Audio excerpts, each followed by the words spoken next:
ثوم زنجبيل هي هاتي واحد بس. وإيبي زبادي روب. فلفل أحمر، गरम मसाला, ملح, तंदूरी चिकन मसाला وكركم. اوكي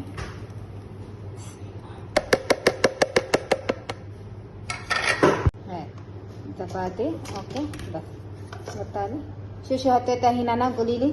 ثوم زنجبيل، ملح، فلفل احمر، كركم، وهذا تندوري चिकन मसाला, गरम मसाला. خلاص اوكي. هاي الحين خلطي زين وخليها قنوصة بعدين بسوي الفرح.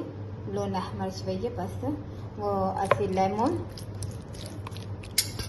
لا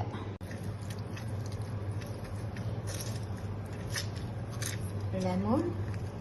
اوكي اثنين الليمون ما نسيت. لا هاي هاتي. هاي